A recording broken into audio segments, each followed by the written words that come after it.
With us now is Gregori Martin. Welcome. How are you today? I'm well, thank you. Thank you for having me.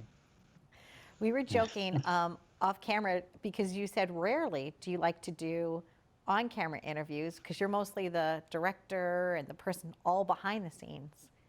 Yes, it's yeah. Whenever we do like a red carpet or something, and then we'll get on the carpet, and um, if I'm ever taking pictures with the cast, the photographers go on and on, and I'm like, oh my God, I'm getting anxiety. I have to get out of here. But yes, I'm not big on being in front of the camera. So, Well, I'm glad that you're here with me today. And the good news is that we're pre-taping this. So if one of us messes up, it's okay because that could end up on the cutting room floor and then we'll just carry on. So we're good.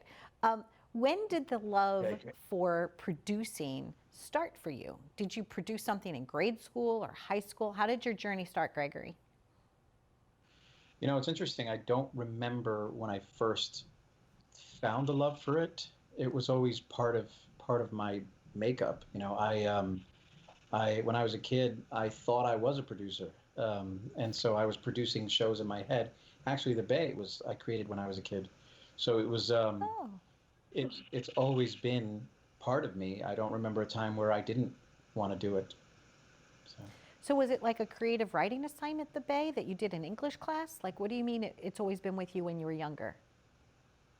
well, my baby, like my mom and my sisters and my babysitter and my cousins, they would all watch soaps growing up, Dynasty and Santa Barbara and One Life to Live and All My Children. And so I grew up with those on the television all the time. And so I started to create my own characters. I would draw images as a kid when I was 5 years old and seven Wow. years old, my own characters. And they're based on the characters that we see today on the Bay. Okay. Very interesting. That's really cool background information. You've done a lot of different things. I was reading a little bit more about you, from vampires and Raven, and you know, it seems like you're not just in one path. It seems like your career kind of takes you in different areas. What are some of those areas that you like to cover? Well, now I'm trying to do things that are socially relevant. I mean, that's important to me, like to kind of deliver a message, use the platform of what I do as a showrunner and a creator and a director and a producer, just to kind of, put out content that's going to make a difference. That's the most important thing to me. Growing up, I was a big horror buff. I watched every horror movie, and soaps were big on. So they're completely different. I mean, when people think of horror fans, they don't think they're soap fans, but apparently there's a lot of soap fans who are horror fans and vice versa. But I think I it's grew the up watching. drama. I think it's the Yeah. drama and the intense music. Bum, bum, bum, bum, da, da, and now, like maybe that's the correlation. Right. But we don't like to categorize the Bay as a soap opera. I mean, it is in a sense. I mean, everything is a soap opera today, but we don't. We're not your typical like daytime. Where you have those tags at the end where they're looking at each other for 20 minutes. We try No. not to do that on the show. Um, but um, but we are a continuing drama. But and it's every episode ends with a cliffhanger, and there is a darkness to it in a sense where we do have, because of my background, I directed a lot of horror movies, um, and I grew up watching that. I'm a big Stephen King fan and Wes Craven, and so I kind of you know put that into my writing and into my directing. So What have you been working on lately that's on scraps of pieces of paper on scraps of pieces of paper, that you could reveal to me and to our audience? Because a writer always writes. You know, right? there's never a moment where you're not like light years ahead of yourself, right? So is there something Right. that you've been like sketching and doodling out lately? Anything cool that's happening in your world?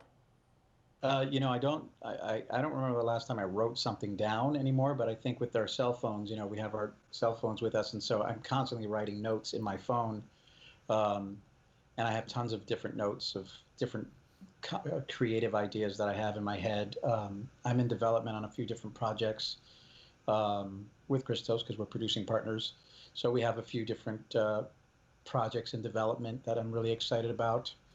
Um, yeah, so I don't really, there's a few different things in the works, but I Good. don't know if I could say much.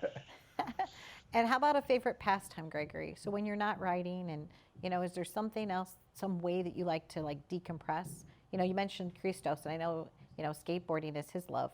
But how about for yourself? What do you like to do? Um, well, now I don't do much of it because we can't, but I love to travel. I'm big on that. I love visiting Puerto Rico. I'm Puerto Rican. And travel is probably a big thing for me. I love to get away and just, I love the beach. I love anything tropical. I love anything with culture. I'm really big on like culture. So I mean, those are probably my things. My place. But for me, my escape is writing. I love to write. I love to be on set directing. I mean, those are. I'm not sure which one I love more, whether it's directing or writing. But I think I've directed every episode of The Bay. I've written every episode of The Bay, and it's for me. It is it's an escape. When I'm in Bay City and I'm writing these characters, it's like my own little bliss. So, When you started receiving these national accolades and these Emmys and these awards, is there a special place that you put them? Do you have a mantle? Do you have like a curio cabinet? Like, where do they uh, live? Do they live in the pillow next to you? Like where? oh, I have a couple here in my office at home, and then I have some in my office, in my office, my work office, and then they're kind of all over the house. And a lot of times people say, oh, after some point they become like a doorstopper. Not for us, not for me. You know, I told this to actually Marcos, who we met through, but I told him that for me, every Emmy is like a new angel in my life, and they are angels. So Wow. it's a beautiful Yeah. feel. Every time we win, we never take it for granted. It's a beautiful kind of like guardian, golden guardian watching over us. In 2004, um, when I was signing up for AOL, I signed up the name of Emmy Gal, EMMYGAL at AOL. And it's something that I think in television that we all, we aspire to that. It means something. It's not empty or meaningless. It actually has so much value. So I can appreciate your sentiment on that one. So Thank congratulations on that. thank you so And much. you're welcome. And it's fun to work. It's fun to be able to do things. And, you know, even though we have to do things in parameters right now, you did mention the term showrunner. And for our audience at home, that they might not know that term, can you describe to people what it is what does that mean? What do you do? What's a showrunner? Oh goodness. I think showrunners do all different things. It depends on what the show is and who else is involved. But in my particular case, since the Bay is my baby, um, I pretty much do everything. I cast the show. Like I said, I write the show. I direct it. I produce it. I find the financing for it. Um, everything from start to finish. We put the crew together. We have an amazing crew. Christos is my partner in crime, so he's like, we definitely work well together and feed off of each other's creativity a lot. Same with Wendy Rich, who's our executive producer on the show, and my writing team. I don't usually have a writing team, but this season and season three were our two seasons where we brought in writing teams just to kind of, you know, help move the process along a little bit.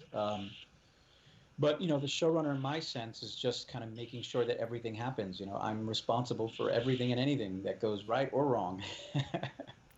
So Yeah, exactly. You're the person running with the ball, basically, right? The analogy right, is like, football, and you've got it right there. That whole show, wherever you go, the show goes with you. So yes, that makes it. yeah, That's a good analogy for that one. Uh, yeah. what, when you said that you wanted to use your platform to be able to express thoughts and ideas, what's one concept right now, Gregory, that's speaking to your heart that you want to make sure that people listen to? What is that? What is that voice that's compelling you to write? Wow. Well, definitely. I mean, we've been through a pretty tragic last few years, particularly this year with COVID. We are doing a COVID storyline, COVID and the safety of the precautions that we need to take are very, very important to me right now. I think we can do a better job overall. We've done great things as a nation, but I don't think we're doing enough. And I think we need to be a little more responsible when it comes to the safety with COVID. I also have a strong belief in equality. We're doing an important story about racial injustice this season, and we have our first same-sex marriage wedding on the show. So there's a lot of really important social issues that mean a lot to me, and I just want to make sure that I'm using my platform to kind of not just do guilty pleasure because the Bay is filled with guilty pleasure, and we have that still, but that there's actually more to it than just telling a fun soap opera with crazy cliffhangers. I want it to actually, hopefully, create a difference in the way we think as a nation, as a world, as a being. So Lovely. Thank you very much for that. It was fun to spend a little time with you. We've been thank communicating online and in various ways, but it's fun to actually sit down with you, to see your face, and to no, have a conversation. yeah, I'm not.